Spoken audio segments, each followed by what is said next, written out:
problem in valve surgery. We're super happy to have this a more permanent session at the Heart Valve Society. Last year we already invited Michael Borger from Leipzig to talk us through the guidelines. Unfortunately couldn't make it, so we had to invite you again. The guidelines came out 2023 and was a first real attempt to try and combine all the best available evidence for how we need to proceed with this difficult patient population. So thanks for coming again, and we look forward to your analysis on this. Thank you. Professor Borger. Thanks very much, Jesper. I can get the microphone on, please. Okay, so thank you. Okay. Yeah. Okay, yeah. Thank you, Jesper, and thanks to the Heart Valve Society for the invitation to speak on endocarditis. As Jesper had said, I doesn't want to go forward. I'll do it this way, the old-fashioned way. Okay, these are my disclosures. So I was the co-chair for the 2023 ESC guidelines for the management of endocarditis document together with Victoria Delgado, a very talented cardiologist from Barcelona, and many other multidisciplinary members, including, of course, cardiologists, surgeons, intensivists, anesthetists, infectious diseases specialists, etc. And this was the first update since 2015, so 8 years is quite a long time when it comes to endocarditis documents. Despite that, there wasn't a lot of new information because there's just not a lot of high quality clinical research done in this area, unfortunately.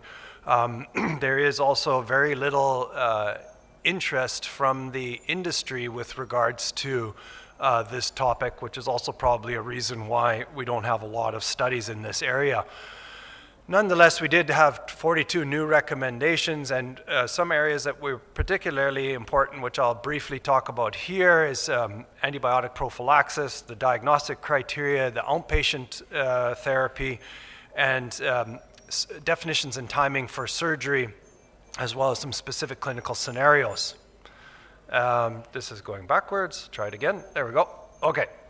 So first of all, we wanted to define more clearly what are the patients at risk for endocarditis. We said there's low, intermediate, or high risk, and it's only the high risk patients that need to take antibiotic prophylaxis, whereas intermediate risk patients, we also suggest preventative measures, which are also, of course, applied in high risk patients. What are the high-risk patients? Well, the biggest risk for endocarditis is that the patient previously had endocarditis. That is by far the highest risk. Then patients with prosthetic valves or prosthetic valve operations, including repair and TAVI and TEER. Basically, anytime anybody does something to a valve, that patient is by definition a high risk for future endocarditis. Uncorrected congenital heart disease, and we also said patients with VADs or post-heart transplant are also high risk, although there's very little data on this, but we just thought that the risk-benefit ratio for antibiotic prophylaxis was worth it in those patients. These are the intermediate risk patients, which you can read through here. So, for example, somebody with moderate aortic stenosis who hasn't been operated on would be an intermediate risk patient. They don't have to take antibiotic prophylaxis, but they should follow the preventative measures, such as regularly brushing their teeth, going to the dentist twice a year, avoiding tattoos and piercings. So these are some of the common sense recommendations for all intermediate and high-risk patients. But for the high-risk patients, we did something new with the endocarditis guidelines. We said, for example, that the Class 1 recommendation that for all orodental procedures, we increased that to a 1B level from 1C previously, because there was more and more data supporting that. In addition, we said, well, even for non-oral dental procedures, high-risk patients may be considered for antibiotic prophylaxis, so a 2BC. Level of evidence is not strong, but we felt that it was the risk-benefit ratio for antibiotic prophylaxis justified this decision. As far as the diagnostic criteria go, you all are very familiar with the Duke diagnostic criteria. I'm not going to go into that in detail. However, for the ESC 2023 endocarditis guideline criteria, we also took into account the increasing amount of data supporting advanced cardiac imaging techniques such as CT and CTA. This is particularly helpful, for example, with patients post-TAVI, because with echo and the steel frame of the TAVI valve, it's hard to see vegetations or hard to see abscess formation, and therefore CT plays a very important role for those patients. Or PET-CT. PET-CT is very important for prosthetic valve endocarditis. For native valve endocarditis, not really, but prosthetic valve endocarditis, it often can help you differentiate for a patient that has possible endocarditis, and it's certainly very good for looking at systemic complications associated with endocarditis, such as spondylodiscitis, which you see here. So for the first time, we added those advanced cardiac imaging techniques, cardiac CT, PET-CT, or white blood cell SPECT-CT, as a major criteria. If they showed involvement around the valve in question, then that was a major criteria for the diagnosis. And in addition, we said if they showed signs of systemic emboli, that is one of the minor criteria. So these are really important imaging techniques in order to diagnose endocarditis. Because as you know, we have native valve endocarditis on the left, prosthetic valve endocarditis in the middle, and CIED-associated endocarditis on the right. And for all three of those clinical entities, you have definite, possible, and rejected endocarditis. And especially for that group in the middle, possible, these advanced cardiac imaging techniques play a vital role in trying to assess whether or not patients have endocarditis. So another important change that we made, and this is a new figure that we added for the first time, we differentiated between referring centers and heart valve centers. So we said there should be an endocarditis team at all centers that are treating these patients, but in a referring center, that team consists basically just of a cardiologist with some special imaging expertise, echo, plus a infectious diseases person. Whereas in the heart valve center, there are multiple different specialties that are involved.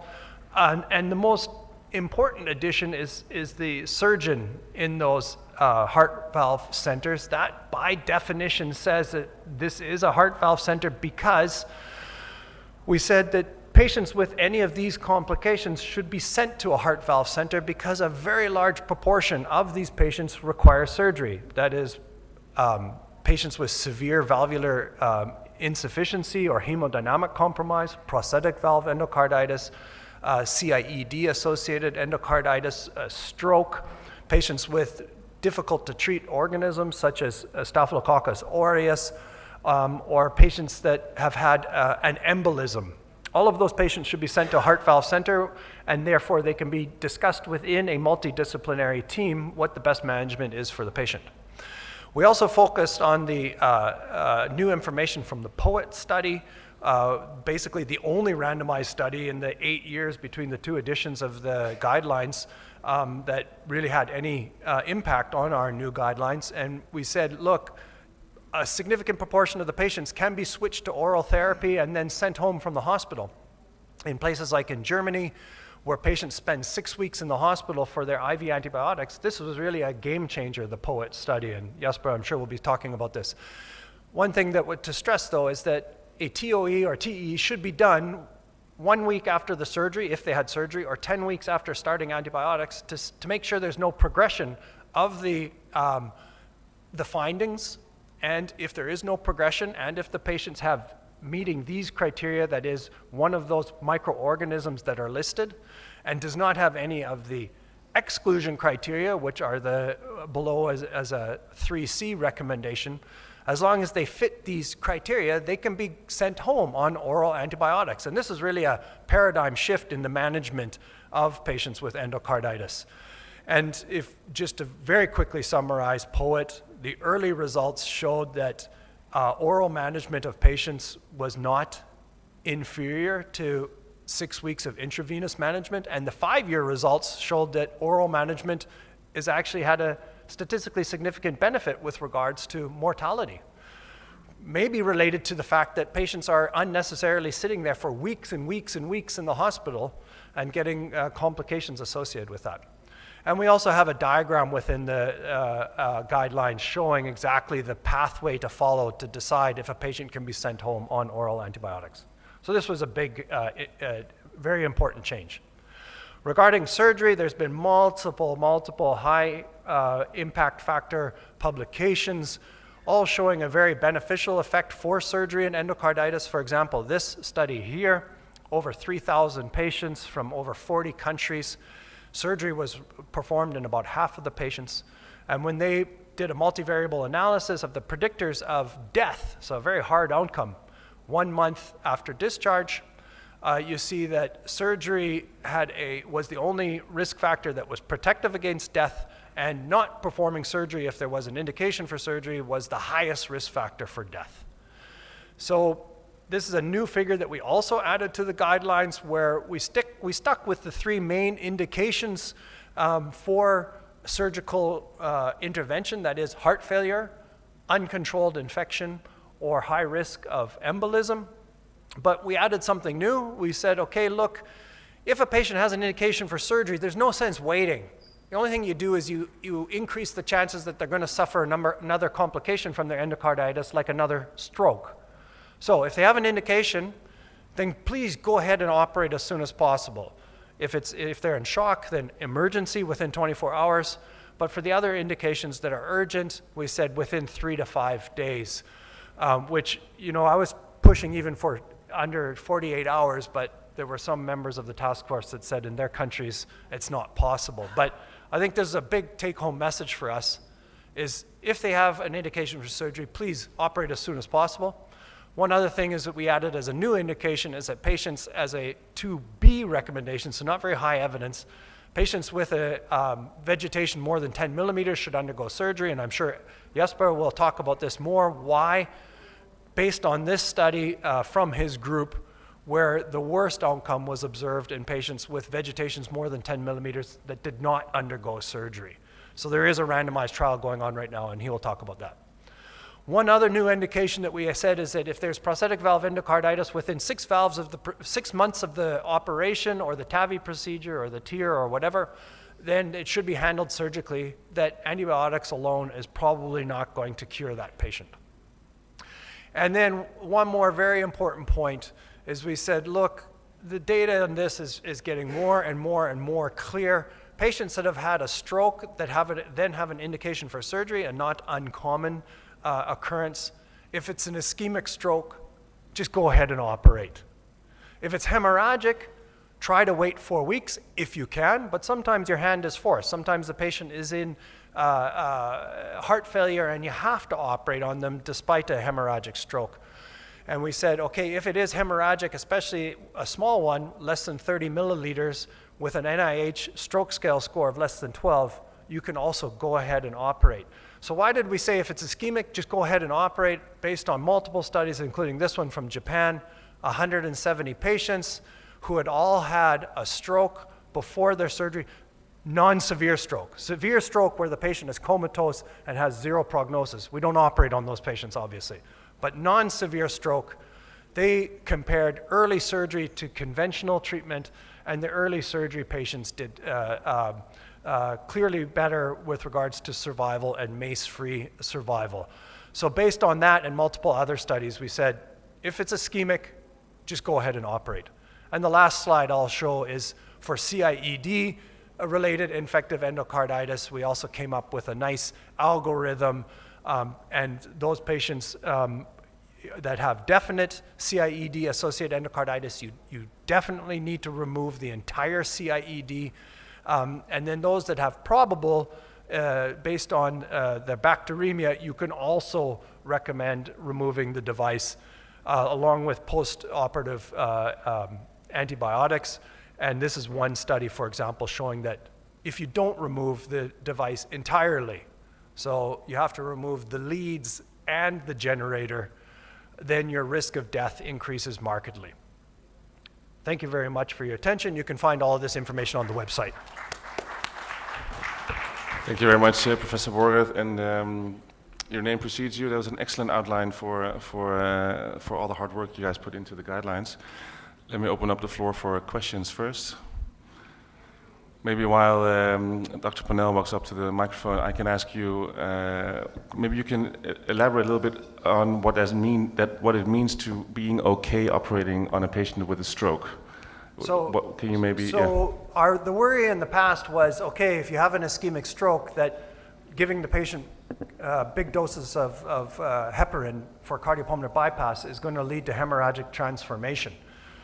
And we often involve the neurologist, and basically if you want to avoid operating on somebody, ask a neurologist if you should operate on them, because they always like, no, wait. Or they say, we don't really know. Yeah, so don't do it. Don't do it, because the risk of hemorrhagic transformation is very low, and it's lower than the risk of this thing embolizing again and the patient suffering another stroke while you're sitting around waiting, and then it's like, well, now it's really too late. Yeah. So if there's an indication for surgery, please go ahead and operate. Dr. Panel. Thanks, Tim Pennell from Cape Town. Thanks very much for a great overview, and my question really relates to stroke, and specifically about chasing the mycotic aneurysm in these patients.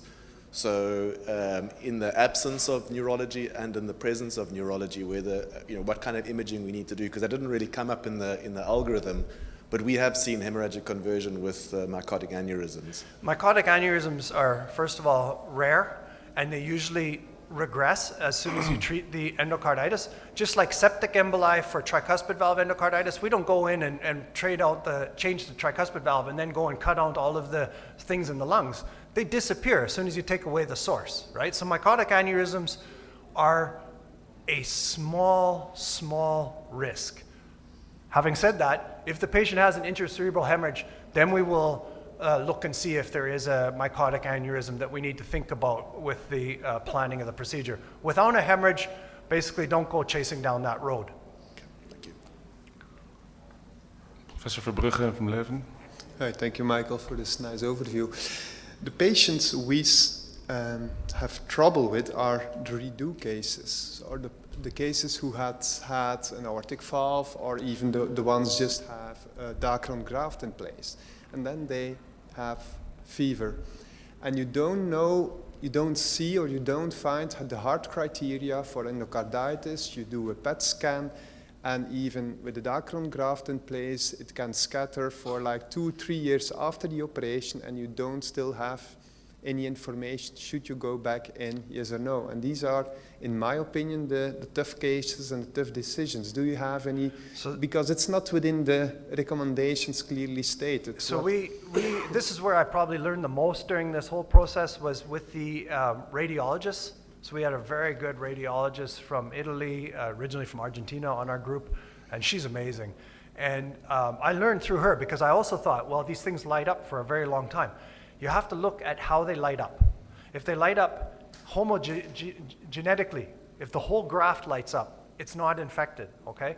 But if you have one part that is really lighting up, oftentimes there's other signs also. There's some swelling of the tissue around that area, or you'll see it's close to the sternum there, and then the sternum right there is also lighting up. Those are infected. So we really stress that in the document as well.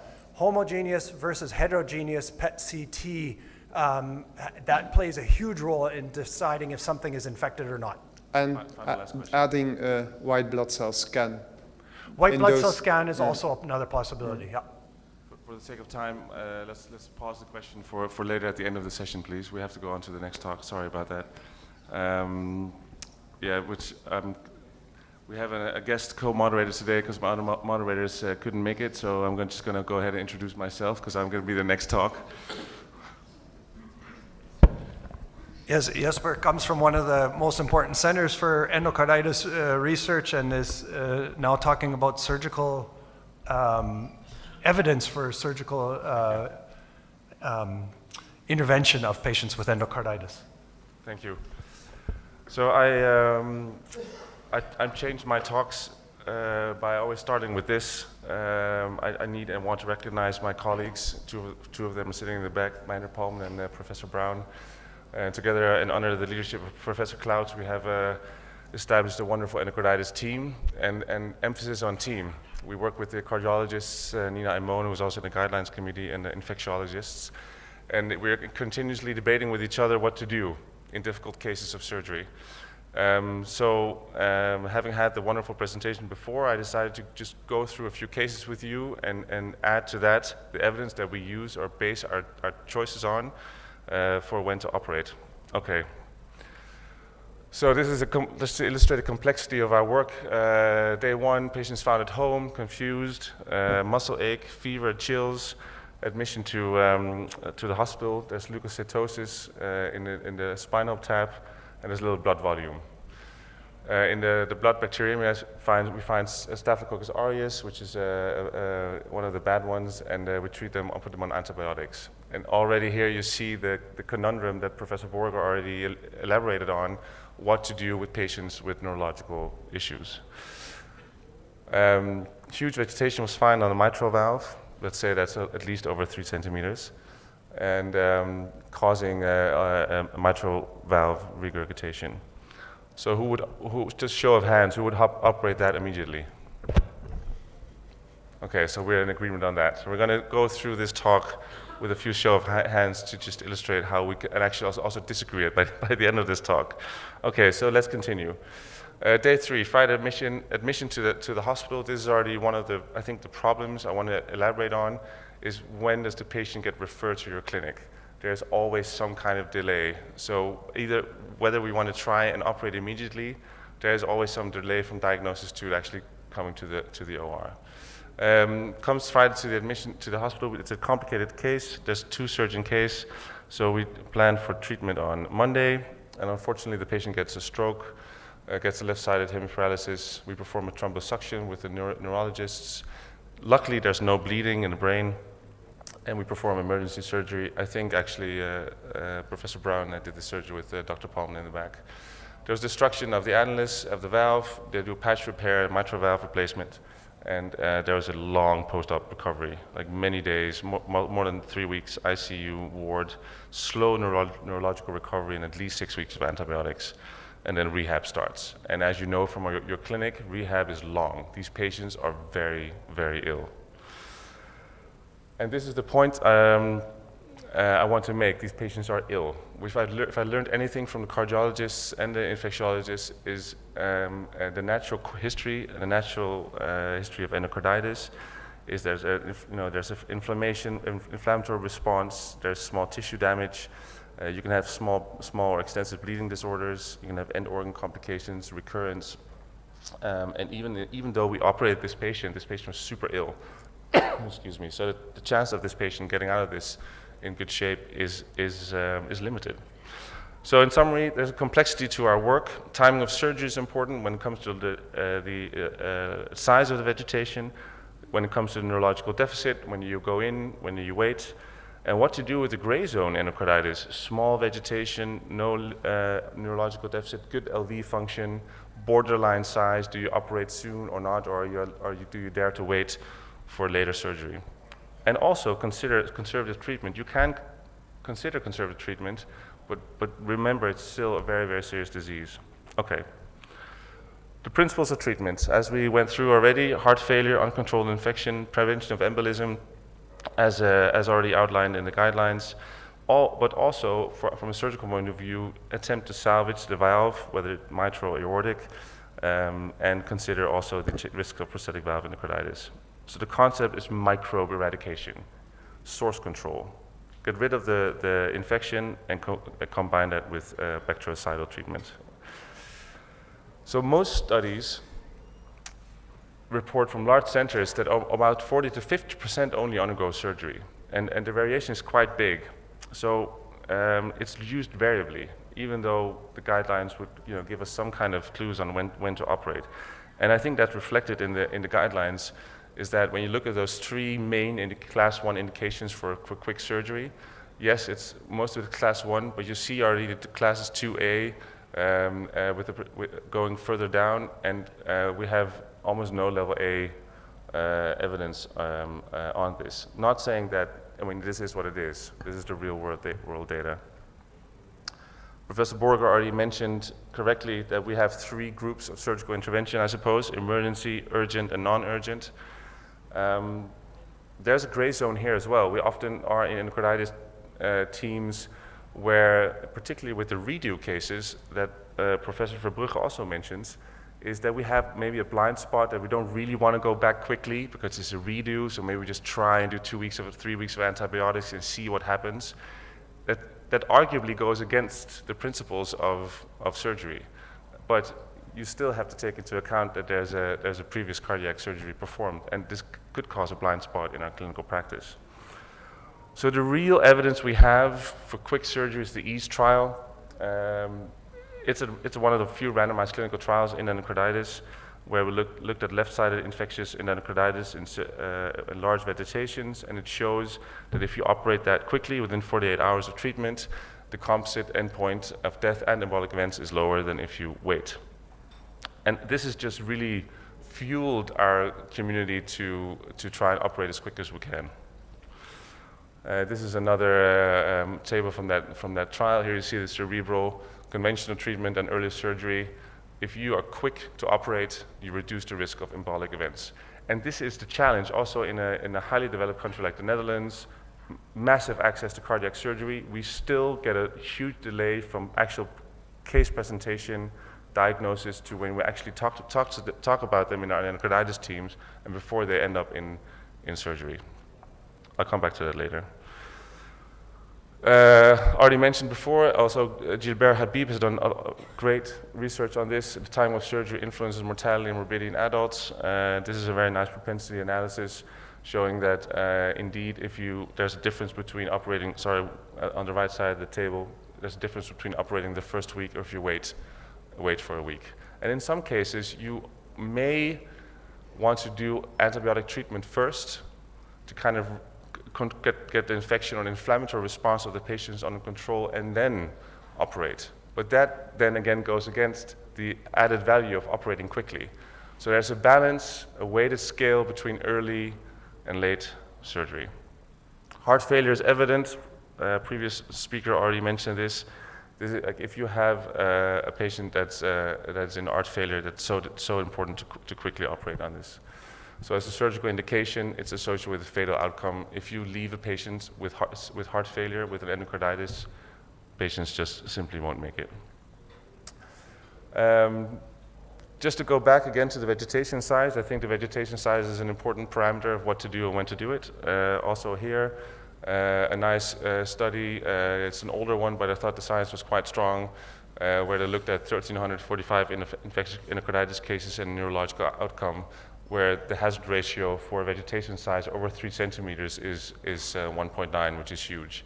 Also, Staphylococcus aureus is an important predictor for bad outcome, and that's also something we don't know.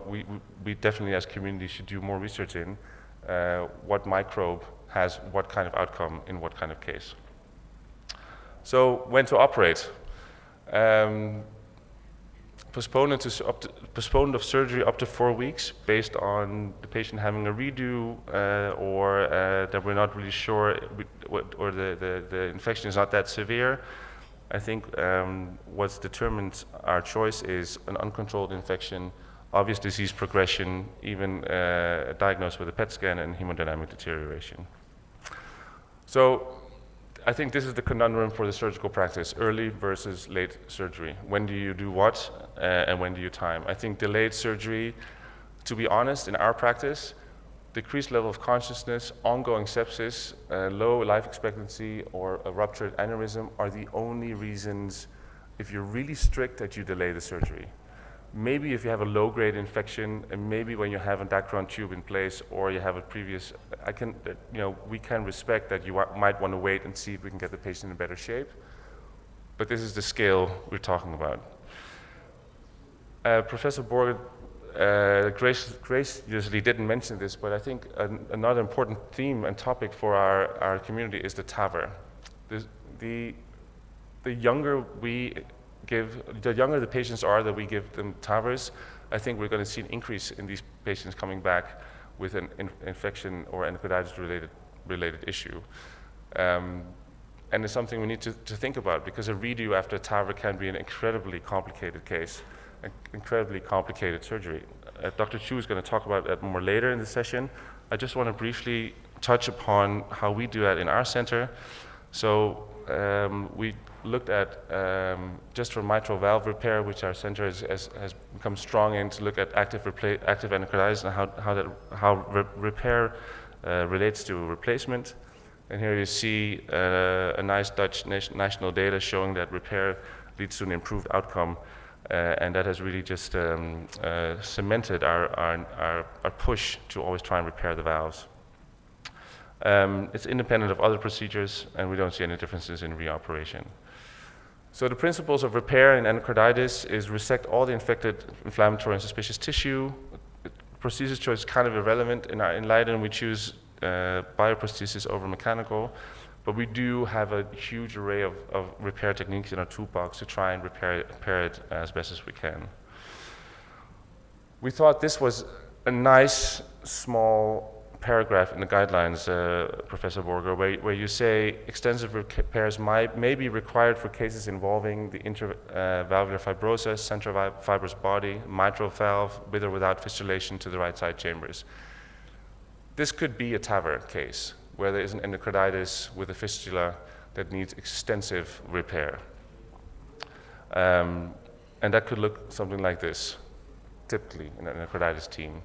There's a valve in place, you see an abscess on the top side of the echo, and the central fibrous body, which connects the aortic root with the mitral valve annulus, is an important anatomical region that it should be part of any kind of surgical repair training going forward.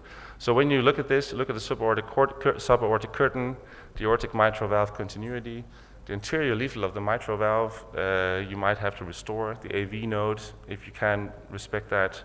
The ventricular septum, membranous ventricular septum is important, and of course, if you have to do something with a tricuspid valve, this is also should be part of your toolbox. This is just to illustrate the complexity of these two anatomical sites in the heart and how they are all possibly involved in endocarditis, and particularly if you do a redo case. And this obviously also adds to the blind spot of doing a redo prosthesis endocarditis case because it's so extensive.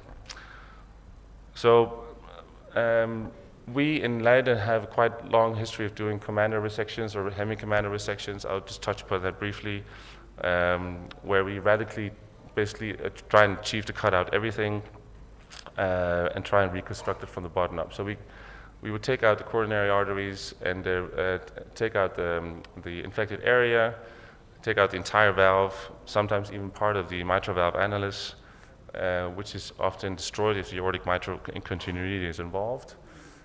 And you really just make sure you resect all the infected tissue.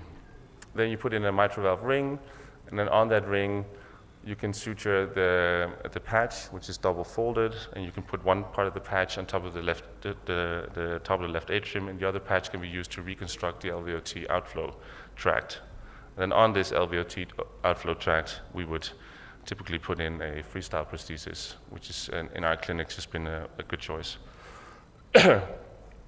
We like to use the Girodone approach to get maximum exposure. Again, this is it is a extensive surgical procedure, and we just want to show two results on this, also from Michael Borger's group, where the concept of this is really get rid of all the infectious tissue, and if you do so, also take the time to repair both the mitral valve geometry and the LVOT outflow tract. So they report a 30-day mortality of 13%, which is excellent compared to what we see in literature, excuse me, which is around 25. And in Leiden, we have shown and reported about the same. That in the patients we've done over the last 10 years, we are able to reach a mortality of around 10 to 13%. This is in-house. So just to summarize, what to do with small vegetations, that's up for debate still. Can we avoid surgery long enough? No, we think that we need to really try and strive for early surgery to reduce the risk of thrombotic events. But sometimes antibiotics could be warranted, and in what cases do we do that? And for that, we work with Professor Vosbøl in Copenhagen and Dr. Smerup, who are the PIs on this trial. They've tried to roll this out in Europe, but I think also in the US now. And basically the premise is this: all patients are enrolled that have a vegetation, left-sided vegetation between 1 and 3 centimeters without a class 1 indication surgery for the valve. We randomize that for antibiotics or surgery plus antibiotics. So now I'm going to ask you another question, show of hands. Would you leave a patient with a vegetation of 2.5 centimeters, even if the valve is functional?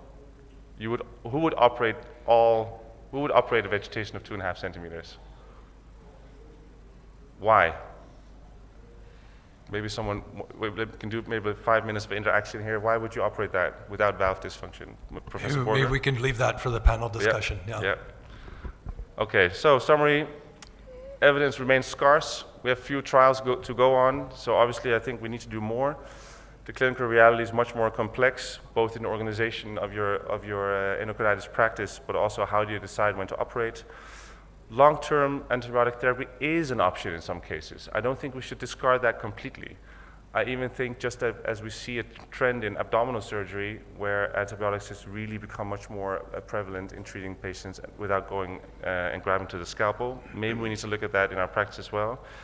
And I just want to use this opportunity to call out, maybe we should really organize an endocarditis, a surgical endocarditis registry, and maybe even in collaboration with the Heart Valve Society. So thank you. That's it for now. Thank you, Jasper. Are there questions? Yes. Dr. Shen from Taiwan. My question is regarding small vegetations. There's still an indication for surgery for a patient with multiple embolization. Yeah, sometimes we encounter patients with small vegetation without much valve dysfunction, but with repeated episodes of embolization. When you open the valve, should we only remove the vegetation and leave the valve alone, or should we replace the valve? This sometimes puzzles me very much. Yeah, so we strive for repair in our group, but not at all cost. Yeah, but sometimes the valve destruction is not severe. You remove the vegetation. Look, even though the surface is, but it works. No, sure. Yeah. Should we resect this kind of leaflets or leave it alone? I mean, a bad repair is worse than a good replacement. But I think in terms of endocarditis, if you can try and repair it, okay, why not? And what would you do? Well, we looked at this very closely for the guidelines, right? Because there's some authors that say you should repair all the valves, and they point to their own case series. Right. The problem is that those results are not generalizable. The other bigger problem is patient selection. So the patient that you do a repair on is more likely to be somebody who presents with subacute endocarditis rather than acute endocarditis with sepsis, with Staphylococcus aureus, where the whole valve is destroyed. Those patients have a higher mortality. And then to say just because you did a surgical technique is the reason why they did better over time. Yeah. Okay. I don't believe it. It's a difficult argument to make. Yeah. Okay. Okay, and we don't have any randomized evidence. Yeah. There's zero. Yeah. If it's localized just to the belly of the valve leaflet, aortic or mitral, or if it's healed endocarditis, so you're operating on the patient because of severe valvular insufficiency, sure, go ahead and repair the thing. But if it starts moving out towards the edge, the free edge of the leaflet, I don't see how a repair is going to be better than a replacement. Okay, thank you. Amazing presentation. Ali, Egyptian Canadian surgeon, and my question is for the panel about the management of IV drug use infective endocarditis. It's an uprising problem in Canada. We have it in all the provinces, and my question is about what is the policy in your institution for the management of those patients? If there is any special a way in deciding about like when they are free, because if we change the valve, they go back to use immediately after the surgery and they come back again. And I feel that there is no a clear way in all the institution about deciding first surgery, second surgery. Some places say we do urine drug screen. If the patient is free, then we can offer. So I'm just interested to understand from the panel what is the plan and how do you manage those challenging IV drugs? What to do with IV drug use? Yeah. Patients? Just in the decision, not the surgery, as much as the decision to do we take them and they're gonna go immediately back to the streets. Just getting from your insights. Yes, I can only speak for how my country has organized this, but generally the care for IV drug users that are in medical conditions is quite good. So they won't be put into the streets after the hospital. So maybe I'm not the right person to answer your question. I don't know what's your experience in Germany. So we in the guidelines we have a whole section on right-sided endocarditis, which I didn't show here. And if they meet those criteria, we will operate on them. The only exception being what I just said before, as far as repair goes for the left-sided endocarditis, where I'm a little bit more skeptical. For right-sided, definitely, if you can repair the valve, it's better because there's less prosthetic material to get reinfected. The IV drug abuser endocarditis patients actually have a better survival rate than other endocarditis patients because they tend to be young and healthy, but they have a higher recurrence rate because they go out and Right. inject again.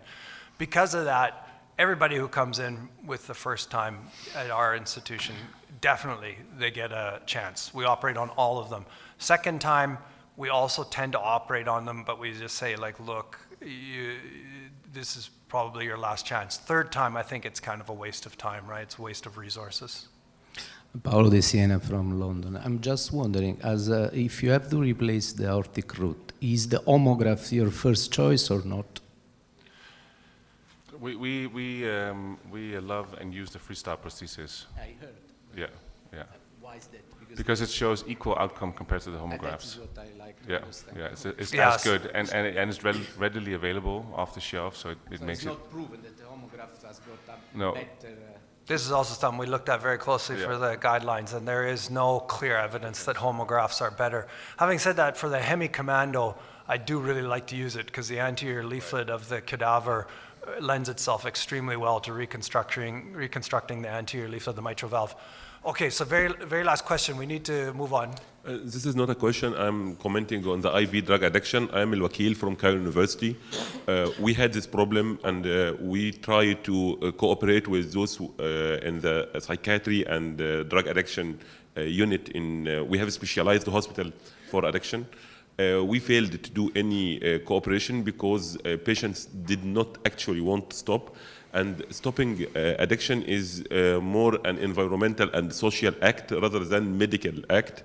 So we had to stop accepting patients with IV drug addiction. We had too much problems with them because they come again very soon. And the key issue with those patients is the social and psychiatric involvement very early, which we couldn't do. Okay. Thank you. Thank you. Okay, thank you everybody. So let's move on to the next part of our session. Our colleague Tara Naib. Is there a role for medical management of infective endocarditis? The other side of the coin. Thank you for coming. Yeah, of course. Yeah.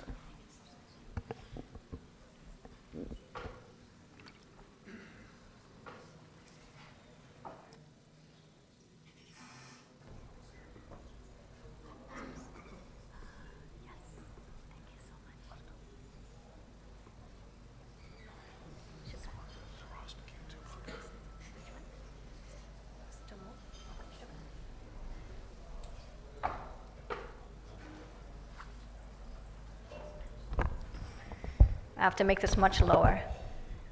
Short. Well, thank you, everybody. I'm very excited to be here, and I'm not a surgeon. I'm a general cardiologist, not even a heart failure doctor. So I hope you enjoyed this talk. I had a lot of fun making the slides. So is there a role for the medical management of infective endocarditis? And the answer is In the correct setting, definitely. To decide when medical management is appropriate, we really need to understand the indications for surgery, as we've already talked about, but maybe I'll just kind of refresh a little bit. We also need to understand the aspects of disease that influence this decision. I love to start with the guidelines. I know we've spent some time discussing them, but I always like to just look back at the guidelines whenever we're making a decision about whether or not we can medically manage or operate on a patient with endocarditis. And the two guidelines that I wanted to use today or the main ones that I wanted to use are the 2023 ESC guidelines for the management of endocarditis, which we've just gone over, and also the 2021 ACC/AHA guidelines, the section on endocarditis for the valvular heart disease. Of course, emergency surgery, by all means, there's no debate. Within 24 hours, hemodynamic instability, heart failure, shock, pulmonary edema, absolutely, those patients have to go for surgery. There's no debate about it. ICU level care may be necessary while awaiting for transfer to the operating suite. It might involve intubation, the use of inotropes, pressors. You're not going to be able to do much to stabilize this patient. You're basically getting the patient ready to go to the operating room and trying to keep them alive until they go. Then there's early surgery. This will happen during the current hospitalization. We do try to do it within a couple of days. The guidelines do say within 3 to 5 days, as we discussed. And this will happen obviously before completing a therapeutic course of the antibiotic therapy. If we have uncontrolled infection, you have cardiac complications such as heart block, abscess, penetrating lesions, fistulae, persistent infection despite appropriate antibiotic treatment. Remember that sometimes you do have to wait a little bit. Certain bacteria take a little bit longer, but if it's been 5 to 7 days and you're still having recurrent persistent infection, you've pretty much failing antibiotic therapy. If you have resistant or aggressive organisms, fungal infections, Staph aureus, for example, those patients generally will need to go for early surgery. And then we talked about the risk of embolism or recurrent embolism. If there's evidence of systemic embolism, the vegetation size and mobility, which I'll touch upon as well, those patients are usually going to go for early surgery. In terms of the embolic events in infective endocarditis, this will occur in over 50% of patients with infective endocarditis. The vegetation and size and mobility, as we've just heard, are very strong predictors of the initial and recurrent embolic events. The ACC, AHA, and ESC guidelines are similar, but differ slightly. The ACC/AHA guidelines do give a class 2B recommendation for surgery for large, greater than 10 or equal to 10 millimeter mobile vegetations. The ESC guidelines tend to break it up a little bit in terms of if these patients have had, if it's a large vegetation, more than 15 millimeters, prosthetic valve or native valve endocarditis, and no other indications for surgery, that is a class 2B indication. And if there is a more than 10 millimeter size vegetation with severe stenosis or regurgitation, low operative risk, by all means go for it. And with the vegetations, I do want to emphasize that the timing of the is actually very important. And the embolic risk is actually greatest within the first 2 weeks after diagnosis. This is considered to be the early critical phase. And if you have a patient who's presenting within this period of time, we usually do tend to push for surgery if it's indicated. After these 2 weeks, and I want to emphasize this because oftentimes we are brought patients from other institutions who have been on antibiotic therapy for almost 2 weeks by the time they come to a tertiary care center such as Mount Sinai, that the embolic risk actually does fall considerably after this critical phase.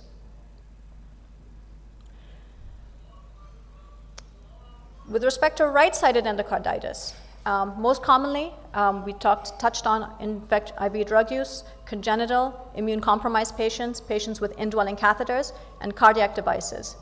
Even if surgery is indicated, though, however, as we've also mentioned, the patient himself or herself might be extremely high risk for reinfection. So you really have to be able to work with the patient, make sure the patient has enough social support, access to psychiatric, addiction care, and management, and that the patient really wants to get better. And those actually do factor into our decision to operate on these patients. Remember that for some of these patients, the intravenous drug use might not be their only problem. They might also have HIV, other comorbidities, hepatitis, so their surgical risk might actually be greater than just IV drug use alone.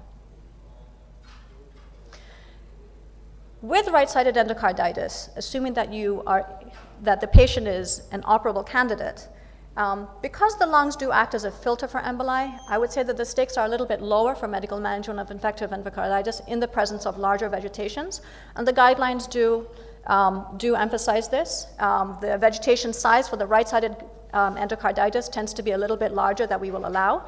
The ESC guidelines do emphasize maybe above 20 millimeters with recurrent septic emboli. That's a class 1 indication. And if you have there is also a role for percutaneous extraction or debulking of vegetation, and that's being explored as an option for high surgical risk patients. So I thought that was actually very interesting. Let's move on to the neurological complications. Definitely urgent surgery, cardiac surgery is going to be recommended if an indication remains after silent cerebral embolism or TIA. We don't wait, we go ahead and we operate. The timing of cardiac surgery, as we had mentioned before, after intracranial hemorrhage, it is controversial. Conventionally, we're going to do it for about 30 days.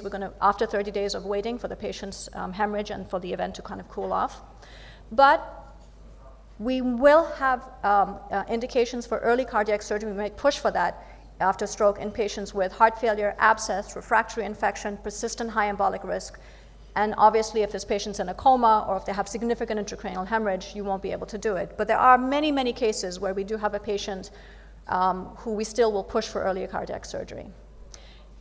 With the mycotic aneurysms, yes, most of them do regress, and they pretty much do regress after surgery and after curing the endocarditis. But in situations where we do have mycotic aneurysms, perhaps that have actually bled, or very large size mycotic aneurysms that we find when we're imaging the patient, we might want to involve our neurosurgical and neurointerventional teams, at least for a consultation to risk assess and to try to mitigate the risk of hemorrhage during surgery. We're actually very lucky at our institution. We have a neurologist who's actually very aggressive about wanting to operate in the presence of endocarditis and stroke, and so we do rely on him heavily to guide us, and we've had very good results because of that. Just with the embolic stroke, I would say that the presence of embolic strokes, even with some hemorrhagic conversion, does still favor urgent surgery, and I think that cardiologists and surgeons are in agreement with this, especially in the setting of uncontrolled infection or heart failure. And just to touch base again on the ESC guidelines, and the ACC guidelines, sorry. The embolic stroke without hemorrhagic conversion or extensive neurological damage, urgent surgery is indicated, but in cases of large territory stroke or significant bleeding in a hemodynamically stable patient, you may need to delay it by about 4 weeks. And the ACC and the AHA guidelines are pretty much in agreement with this. What do we define as large? What do we define as significant bleeding? That we do have some guidelines with it, but a lot of times it's going to be case by case, and I do love involving our neurosurgeons and our neurologists. With respect to anticoagulation in infective endocarditis, we do not recommend the routine use of anticoagulation. And whenever possible, we do try to hold anticoagulation until the infection is controlled. From our experience, we've just found that there's a very high risk of hemorrhagic conversion in the presence of anticoagulation. So you have a patient who's low risk for stroke, they're on Xarelto or they're on some other medication for atrial fibrillation, their CHA2DS2-VASc is not ridiculously high, we might just want to hold off on it just until things cool off a little bit, maybe at least for a couple of weeks while we get the infection under control and the risk of cerebral embolism is less. For patients who do require continued anticoagulation, perhaps with mechanical valves, for example, where it really is not really an option, except in extreme cases. What we like to do is switch to unfractionated heparin until the infection is controlled. So we would keep the patient in the hospital and for at least 2 weeks of unfractionated heparin. This might require, if we do have some signs of intracranial hemorrhage, then we really have to get the neurosurgeons involved and see how we can kind of help balance the situation. We do try to avoid low molecular weight heparin. We do like an easy on, easy off approach to the heparin. If there is suspicion of an embolic stroke and a patient is on anticoagulation, we've already decided beforehand that the patient is appropriate for anticoagulation, stop the anticoagulation. Get your brain imaging, ensure that there's no hemorrhage, and then move on. Moving a little bit on towards prosthetic valve endocarditis. This is up to about 20% of all endocarditis cases, and I would say that in tertiary care centers, we see a lot more of these redo surgeries for consultation with endocarditis. This does include patients with both surgical and transcatheter valve prostheses. And I will say that the presentation of these patients might be a little bit different than from native valve endocarditis. They may not present as sick as the patients with native valve endocarditis. By the time they do look sick, they might actually have had a lot of destruction of the valve and the paravalvular apparatus as well. Always in these patients, you have to get a TEE. You're just going to miss a lot of things if you don't see it. There's too much prosthetic material in there. You've got to look at the TEE to make sure that you don't have abscesses, that there's no paravalvular leak, that there's no dehiscence of the valve. And I would say that I do want to point out that this is a study from Dr. El-Hamamsi and his team, that the incidence of infective endocarditis following Ross procedure is actually significantly lower compared to prosthetic valve replacement. I thought I'd put that out there. Early versus late prosthetic valve endocarditis. So early prosthetic valve endocarditis we usually consider to be about within the first 6 months, but especially within the first 2 months postoperatively. We do tend to manage those patients a little bit differently, mostly because of the bugs that they're going to be infected with. So with early prosthetic valve endocarditis patients, they're going to maybe be infected by more than nosocomial or healthcare-related infections. They might require a reoperation pretty soon. And then usually I would say that it's indicated for these patients. Not to say that it's for every patient. Late prosthetic valve endocarditis, the management is going to be similar to that of native valve endocarditis. And some cases, antibiotic therapy alone, perhaps followed by a long-term antibiotic suppression may be sufficient.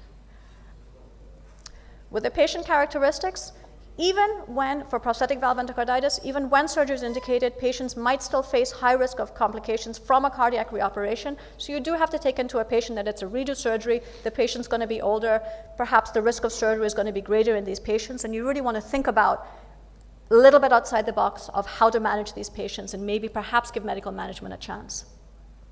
Like I said, the evidence, we do tend to pursue long-term or prescribe long-term suppressive chronic antibiotics for these patients, but we don't have a lot of evidence to actually support this approach. From anecdotally, we've seen some success with it. Following the treatment of endocarditis, a transcatheter approach sometimes to residual valve dysfunction or to paravalvular leak might actually be feasible.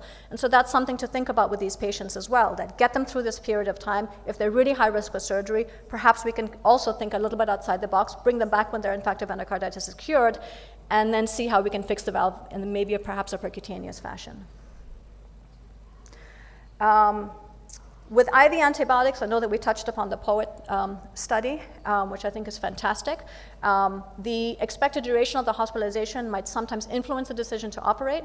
In uncomplicated cases of infective endocarditis, if the patient is stable and after about 2 weeks of IV antibiotic treatment, we can actually complete the antibiotics outside the hospital, either with parenteral antibiotic treatment or, most commonly and preferably, with oral antibiotics if we can get away with it. Remember that we do want to check at every point of a change in management to make sure that what we're doing is actually appropriate. And so oftentimes we'll do a TEE before switching from IV to oral antibiotic therapy just to make sure that we're actually making progress in the right direction.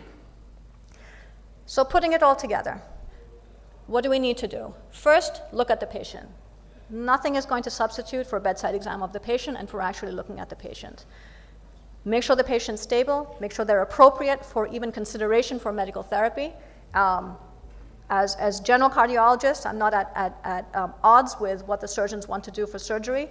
By all means, we're very aggressive as well on the non-invasive side about operating in the appropriate patient. The size of the vegetation. I actually love this trial that you're about to do because we have actually tried to medically manage successfully in some cases.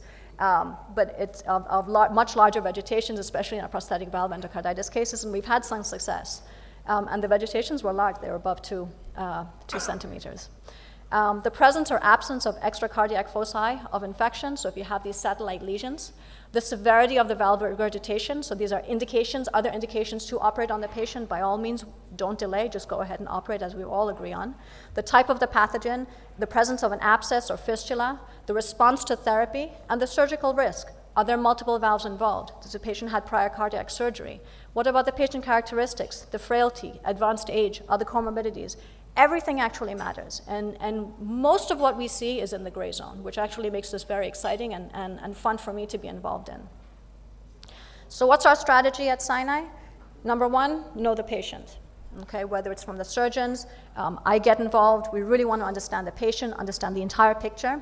Assemble a good team. We have great cardiothoracic surgeons, our infectious disease specialists who actually understand endocarditis. We have a lot of people who kind of are on the, we have one dedicated infectious disease specialist who knows us. He knows our team, he understands us. We talk to him, we've seen all the cases together, and it makes for really good discussions and really, really good medical decision making. Neurologists, we have great ones as well, who we work with specifically with our endocarditis and our cardiothoracic surgery cases. And cardiologists, I'm humbled and privileged to be a part of this team. We make a collective decision. We talk to each other, we debate, and then we observe. We follow the patient clinically. If we need to use repeat testing to guide decision making, we go ahead and do it. Repeat blood cultures, inflammatory markers, serial imaging. If we think that medical management might be appropriate, we go ahead and re-image a patient after about 4 weeks to ensure that we're making the right move. And definitely having the courage and humility to change management if the initial plan is not successful. Remember, if we make a mistake, go back, re-image the patient. If it's not going the right way, change your mind. And thank you very much. Thanks very much for the presentation. In the interest of time, maybe just one or two quick questions. So you made the excellent point that embolization tends to occur within the first 2 weeks. So if you have a patient that's sent to you from another hospital with Staphylococcus aureus, endocarditis, but they've already been treated for a couple weeks and they're stable, so they've already pre-selected themselves as survivors, will you just continue to treat them with antibiotics even though, according to the guidelines, they need surgery? Or we've actually tried it a couple of times. Actually, just as I was leaving, we had a patient who actually had it. He had it on a kind of an Amplatzer device. It was an infection of a thrombus that had come on the arisen on the device, and we had actually been at about 10 days post-treatment. When I was leaving, he had this new, what I think was a leukocytoclastic vasculitis. So I'm not sure, but we were trying to medically manage him because he was just very old and high risk for surgery. one question? Omar Noetu from Liverpool, UK. Thank you so much for such a comprehensive talk. I have questions, really, but I'll keep it simple, regarding prostatic valve endocarditis. One question regarding diagnosis, and how do you find PET-CT scans? Do you find them helpful in establishing diagnosis, especially in patients with very poor echocardiographic windows? And secondly, on patients with prostatic valve endocarditis that you submit for long-term suppressive therapy, how often do you follow them radiologically? Okay, those are great questions. So the first one, I tend to go straight for, I'll go for the TEE, I'll go for CTA, I'll go for the PET-CT if I need to, but usually I get most of my information pretty readily from the TEE, from the CTA, and the clinical picture as well. The second question, we actually have a patient who we've been now following for about 6 months, who had a prostatic valve endocarditis, was medically managed. We repeated imaging on him about 4 weeks of antibiotic treatment. Make sure that I don't know if it went somewhere, but it looked like it was much smaller when we re-imaged the patient. And we're seeing him about every 6 to 8 weeks just to make sure that he looks good. Just clinically, yeah? Clinically. And the duration of antibiotics, we kind of usually make a decision after about a year with what to do, but sometimes in our patients, we'll do it for a long time. Great, thank you. Okay, thank you very much. I appreciate it so much. Thank you. So it's my pleasure to invite our last speaker and fellow countryman and friend, Michael Chu from London, Ontario, to speak about complex mitral valve endocarditis surgical management. Michael. Sorry, I forgot this is not the last speaker. We have one abstract to present after. Best for last. Yeah. Good afternoon. Thank you to the organizers for the kind invitation. It's wonderful being here with all of you. A lot of what I've prepared has already been discussed, so I will try and blitz through some aspects of this. I'm going to focus more on some principles in management of multivalvular endocarditis, some decision-making processes, some of the clinical scenarios, and maybe some of the more technical areas. And so we know in multivalvular disease, when we treat it in non-infected cases, that there are many different aspects to consider. And I just want, from a sort of strategic standpoint, I always ask myself these questions. What is the strategy for each valve? Whether or not I'm going to plan for a repair or replacement before I get into the operating room? How much operation can the patient take? And what's the cadence of the operation? And all of this should be well thought out in advance, because when you have these endocarditis patients, they are very sick, especially when they have multiple valves involved. You need to be efficient in the operating room. And oftentimes I ask, well, what's the predominant lesion? Where did the infection start, and how did it spread through the heart? And with that, it gives you a better understanding of how you should, conduct the cadence of your debridement. The imaging, as has been highlighted already, is extremely important and very useful beforehand. The debridement does need to be radical. You need to eradicate all the microbial infection. And many times you have annular disruption where you need to reconstruct it quite liberally with pericardium. And then, as we've discussed, I'll get into the details of it, my strategy with repair versus replacement, and being thoughtful about that, and again, how much operation can the patient take or tolerate. So for example, in terms of what's the predominant lesion, initially when you see this patient, you can see that the aortic insufficiency is quite significant. But then when you start looking around on this 3D, you can see that there's mitral regurgitation there. And when you start taking a closer look, actually, you see that the aortomitral curtain is also destroyed as well. And so, it's important to understand the destruction and the anatomy. And in this patient, I had to reconstruct the aortomitral curtain with a pericardium and replace, unfortunately, both the aortic valve and the mitral valve to be able to achieve a good result. The imaging beforehand is absolutely important. And the question was asked earlier about a Dacron graft. And so I oftentimes ask myself, how can I determine how much is actually infected? And this is where I think that PET scanning has actually completely changed things for me, because the last thing I want to do in a multivalvular case that's infected is to circ arrest them again. If they've had their arch previously done, it just makes vasoplegic shock even worse. And so I think here you can see on that PET scan that the arch itself wasn't infected, but it was all really at the root. And so that gave me more confidence to say, well, I'll just redo the root, and I don't need to re-circ arrest the patient. I can leave the distal graft and try and avoid, that extra added portion to the operation. And so, it helps me to control what I anticipate to be the extent of the operation for the patient, and in this case, simply just going after the root.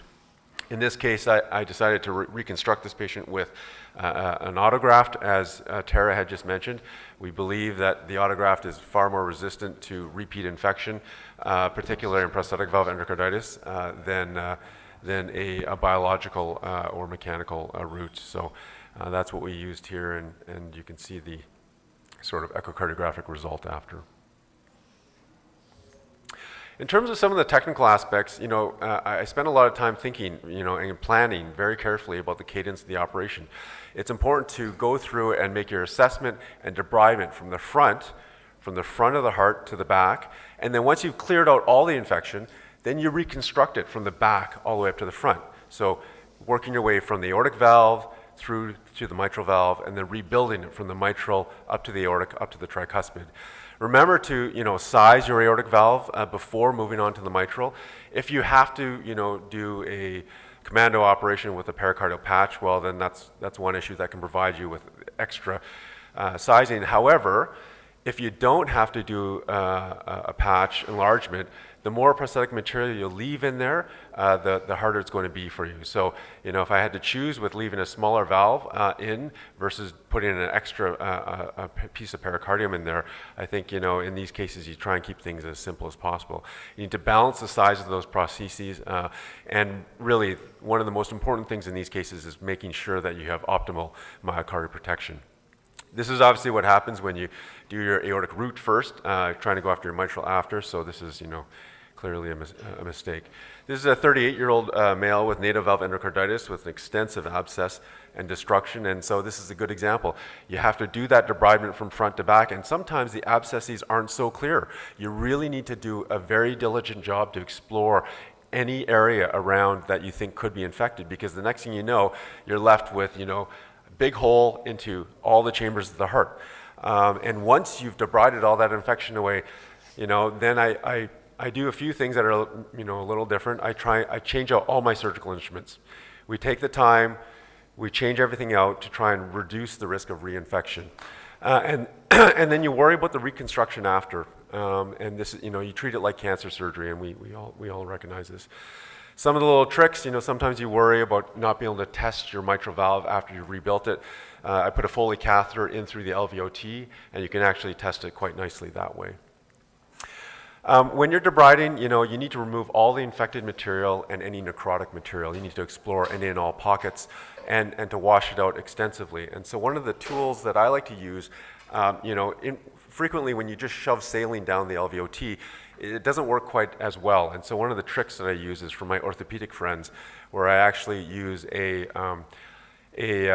pulse irrigator that they use for the femoral canal, with the femoral canal brush. And it actually allows you to shoot the saline out sideways through, and it's better at actually cleaning out the LVOT, and you'll see it here in a moment. So here, again, aggressively debriding. In this case, this patient needed a hemicommando reconstruction. When you start debriding, you'll realize the extent of the infection. Here you can see the pulse irrigator, which is shooting saline out, and it really works quite well. Then I stop the operation, change out all the instruments, put on some new drapes, and then reconstruct. And in a case like this, I like to use, this is a homograft. I understand that the evidence isn't great, but I'll tell you, the homografts are very nice because, especially when you have extensive destruction, it's very hemostatic. And in this case, this is exactly like Michael had stated. I used the anterior leaflet of the homograft to repair the mitral valve, not having to replace it, and then used the left atrial roof of the homograft to close the left atrial roof, and then implanted the rest of the homograft in to replace the root. And it worked very nicely in a case like this. You'll see here the echocardiogram after. And you get very nice reconstruction of the aortomitral curtain. And again, it works very nicely in terms of hemostasis. So thinking about the cadence, here's an example, and this is a bit of an extreme example, but this is a 28-year-old. And a 28-year-old who comes in with florid infection, you want to try, you think, well, this guy was in shock, he had a Gerbodes defect, and you can see how much torrential AI, he's got MR, he's got TR, and you think, well, how much operation can you give to this patient? But he's only 28 years old. So as, the debridement again is from front to back, so debriding out the aortic valve, clearing out the Gerbodes defect from the LVOT, and then in this case, I decided to clean out the rest of the Gerbodes defect from the right atrium.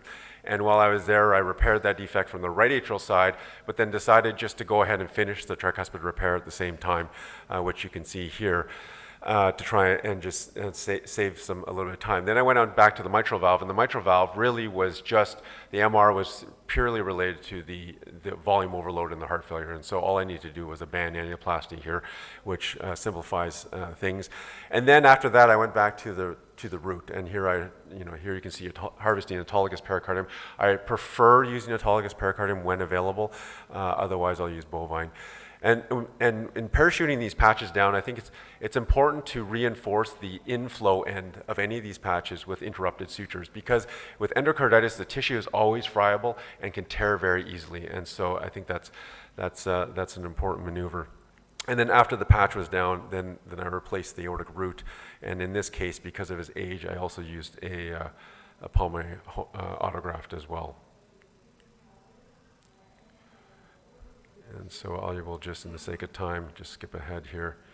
And you can see the final sort of result. And this again may seem like a little extreme, but the patient was 28 years old.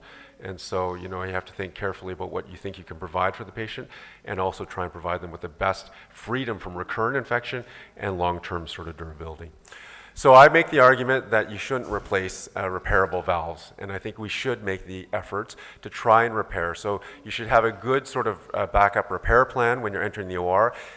I give myself a predetermined amount of time. I say, okay, we have 3 valves to do. I'm going to give myself 60 minutes on the most destroyed valve, 30 minutes on the next valve, and 30 minutes on the next valve.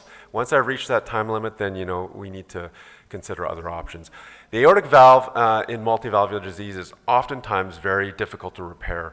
Oftentimes there's extensive cusp destruction, subannular abscesses, the aortomitral curtain is involved, and sometimes you can put little small patches in the cusps. I find this useful sometimes in injection drug users, but otherwise it doesn't really work very well, and then you have to go to plan B, and sometimes using things like the autograft, which I've showed you. Conversely, the mitral valve many times can be repaired, and because there are several different things. The mitral valve is very forgiving in terms of the posterior leaflet. You can resect quite a lot of it and slide it and move it, and it can be very forgiving. For the anterior leaflet, the key is really whether or not the free margin is intact or destroyed. If the free margin is destroyed, like this case over here, this is a case of fungal endocarditis where the fungus had eroded right into the subvalvular apparatus. It just was not repairable, and those valves need to be replaced. But the majority of multivalvular disease are, for example, this case up here where you have drop lesions from the aortic valve or the aortic root onto the mitral valve, and can be repaired quite successfully. In terms of tricuspid repair, even in the most destroyed cases, you can oftentimes do pericardial reconstruction, neochordal reconstruction, and you can repair most of these cases. So in terms of decision making, in combined aortic and mitral valve endocarditis, I try and determine the best options for each valve, and I really think that if repair is possible, you should give it an attempt, but pay careful attention to the lowest common denominator. And what I'm referring to is that really whatever happens to the mitral valve, whatever you're able to do to the mitral, is really going to be the biggest determinant to their long-term outcomes. The other thing is that when you have combined valvular endocarditis, these patients are at significant risk, and survivability of the initial operation is paramount. Recurrent infection is often fatal, so you need to be aggressive and you need to completely debride. And you need to use patches liberally, both on the LVOT as well as on the mitral annulus. And getting back to this point, so when I think about multivalvular disease, I try and think of that mitral axis first. And it's really because if you go in and you have to replace the mitral valve, for example, you decide as a young patient you put in mechanical, there's no point in doing a complex repair of the aortic valve or doing a Ross, because their life expectancy is going to be determined already by that mechanical mitral valve. And so this is the algorithm that I think very carefully about. If I can reconstruct the mitral valve because I'm working from back to front, then I'll say, okay, let me think, what can I do on the aortic valve to repair or reconstruct it after? Oftentimes, if you've debrided away the whole aortic valve, your decision's made. But then that's when I would consider being a little bit more aggressive with something like a Ross. And the reality is it's not quite as dichotomous as this. It's very much more blurred. And so this is where it's very nuanced, and you have to think very carefully with each and every patient. And the thing is, with multivalvular endocarditis, it can be mission impossible sometimes. And I'm going to share with you an example. This is a young patient who I operated on the first time in 2008. The poor guy's a carpenter. He put a nail through his hand, and he got sick. He was in the ICU. He was intubated, renal failure. Didn't really understand why. Then someone did an echo. They found out he had developed endocarditis. I operated on him then.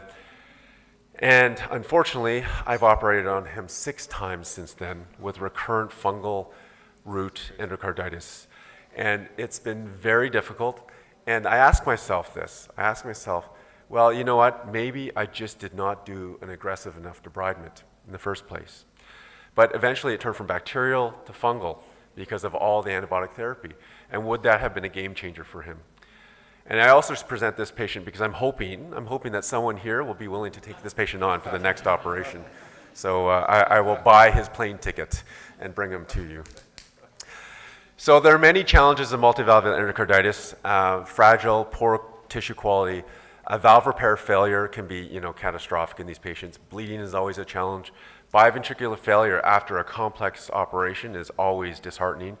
And one of the things that's really difficult in these patients is vasoplegic shock. You go through and you do a very nice reconstruction, but together with the sepsis, the long pump time, sometimes the reoperations, you have to, it's a very difficult thing to deal with. And obviously heart block and pacemakers. This is where, it's really important. You may be the surgeon to go in to rebuild things, but you don't have to be doing this all by yourself, right? Have that team that you've seen from Michael and Jesper and Tara that they just presented. The team it's a team sport, and we all need to be there to support each other through these really difficult cases. So in summary, for multivalvular endocarditis, do a very careful valve-by-valve analysis on the preoperative imaging. Have a clear understanding of the predominant valve lesion and the burden of infection and how it started and how it spread. Predict your valve reconstruction versus replacement and how much effort you're going to expend on each valve. Anticipate the need for annular reconstruction, particularly in the aortomitral curtain. Balance the risks and benefits for a complete valve correction versus how much do you think that the patient will tolerate. And then consider the impact on the lowest common denominator. So remember, whatever you can do to the mitral side will determine that long-term sort of impact for the patient. And then lastly, what's realistic in terms of the survival of the patient with extensive endocarditis like this. And then the important role of the endocarditis team. So thanks so much. That was an excellent talk and compliment on your practice and what you're able to do for your patients, and also share with us that sometimes it goes wrong and you have to reoperate on someone 6 times. So one short questions. We have 5-10 more minutes left in the session. One question, and then we're going to move on to the last talk. Thank you so much for that wonderful talk. I had a question in terms of your practices with respect to epicardial wires or leadless pacemaker implantation in these patients. Yeah, pacing is always the challenge. I generally will always use temporary epicardial wires. I used to use, particularly in complex tricuspid cases or cases when I knew I was taking out the conduction system, I used to put in the permanent epicardial leads, the screw-in leads. And I did this for quite a while, and I was burying leads all the time. Half the time I wasn't using it. The other half the time, my EP docs were telling me, stop putting those in. The resistances in them are too high, they don't last that long, and we have better options. So generally, I stopped putting those in. For these sorts of cases, generally, if they don't recover, then we'll go with a leadless, or doing a coronary sinus lead. But even for tricuspid valve replacement? So it's pretty uncommon with tricuspid valve replacement, but even with tricuspid valve replacement, I leave the temporary leads, and then my EP docs prefer to try and put a system in after. A leadless through the tricuspid valve replacement. Oh, I wouldn't suggest that. They can destroy the tricuspid valve that way. But if the leadless is nice, but it's not a panacea, let's put it that way. Maybe you can elaborate, because I understand your point, but maybe the audience don't. What you mean when the lead is through the? You want to move the lead away. They got to get it into the. They got to get it into the right ventricle, right? And so getting across the tricuspid valve prosthesis is a challenge without damaging it. But they can also do a coronary sinus. They can take a coronary sinus approach first. Coronary sinus, correct, but also that can be just as problematic as the epicardial lead. I don't agree with your electrophysiologist saying don't bother putting in pericardial lead. What is the danger of putting in an epipericardial, a permanent epicardial? Permanent epicardial lead. There is no danger, right? Just put it in, tunnel it. Maybe you need it, maybe you don't. Maybe it works, maybe it doesn't. But if it doesn't, then they got other options. I wouldn't just say just get rid of it. I think that's fair, but in my practice, that's been their preference. I've, to be honest, I have ceded to that, but it's a good point. In the guidelines, we do say put an epicardial lead if you have to replace the tricuspid valve. But those were really impressive surgical videos, Michael, and you taught us a lot there with a lot of tips and tricks as well. Thanks very much. Great presentation.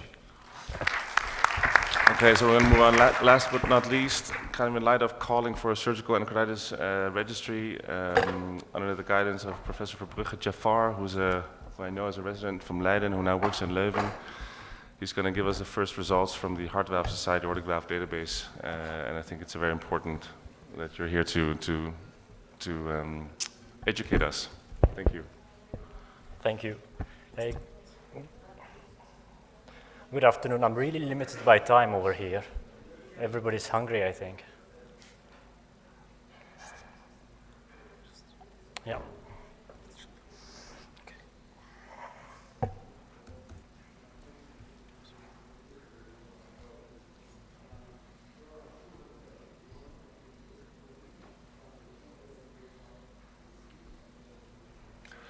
Michael, can I ask you a question? So you said you change your instruments and your gloves, which I couldn't agree with more. Yeah, but do you do anything locally to the site other than that suction irrigator? Do you put any beta isodine or something like that?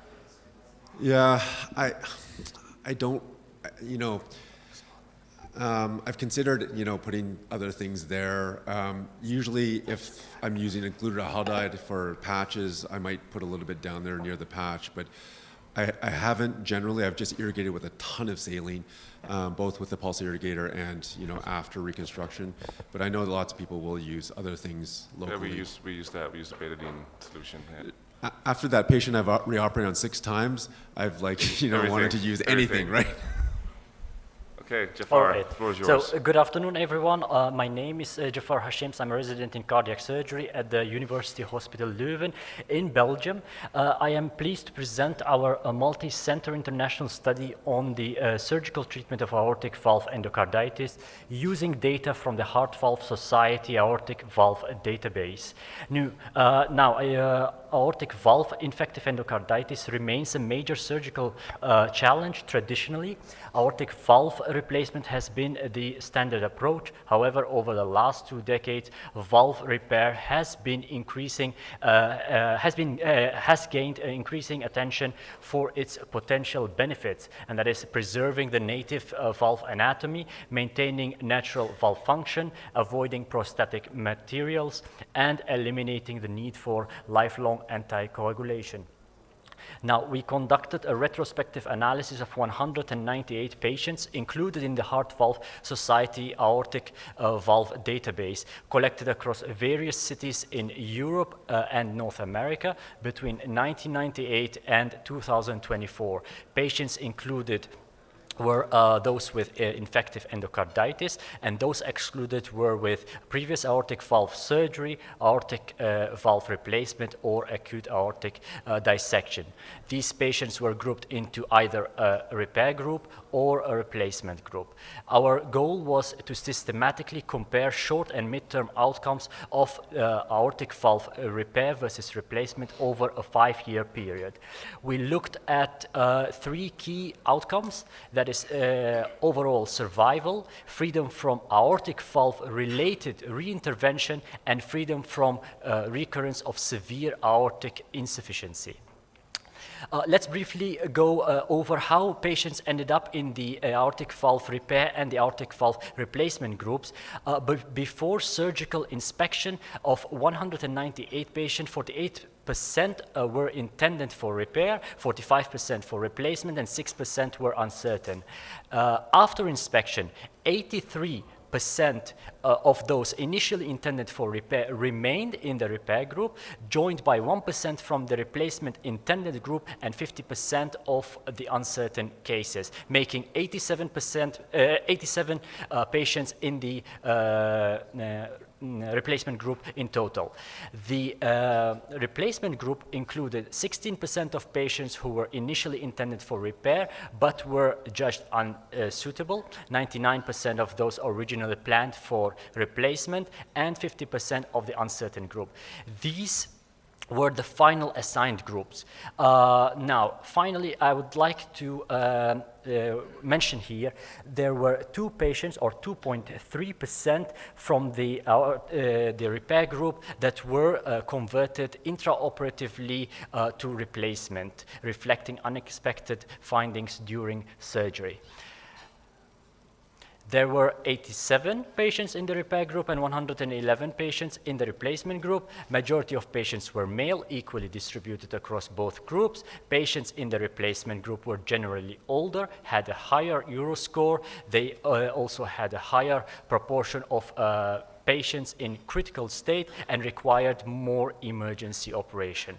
About 70% of patients had tricuspid valve morphology, and the cardiopulmonary bypass time was significantly longer in the repair group, averaging about 2.5 hours, roughly 30 minutes longer than that in the replacement group, which we believe is most probably due to time taken to inspect the valves. But aortic clamp time, however, was similar between groups.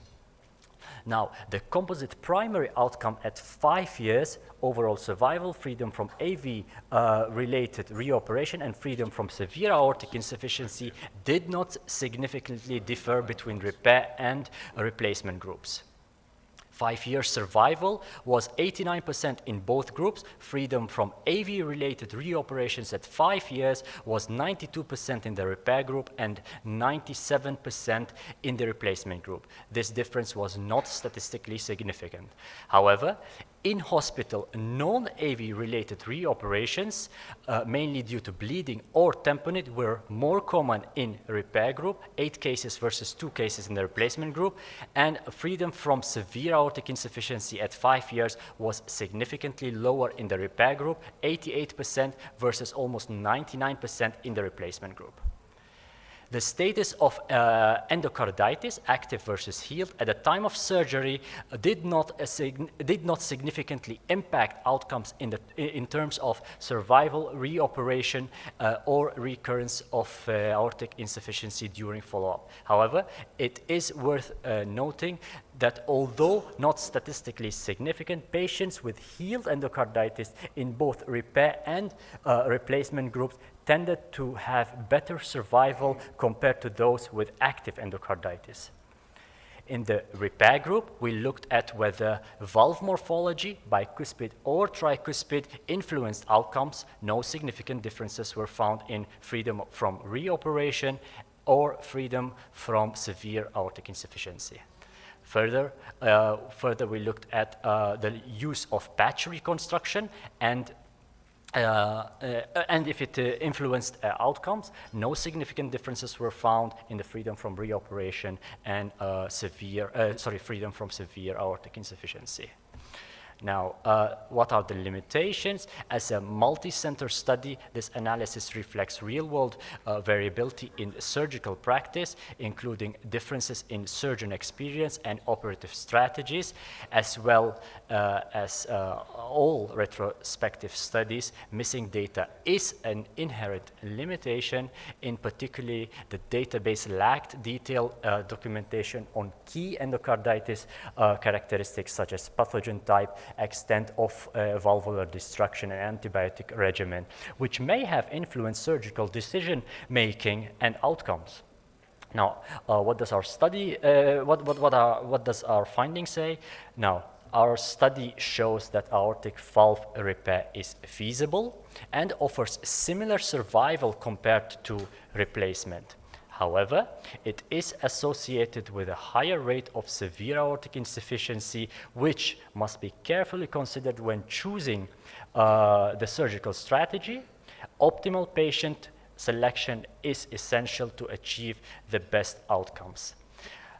We would like to thank our Heart Valve Society, all the international collaborators and the participating centers for making this research possible. Thank you for your attention.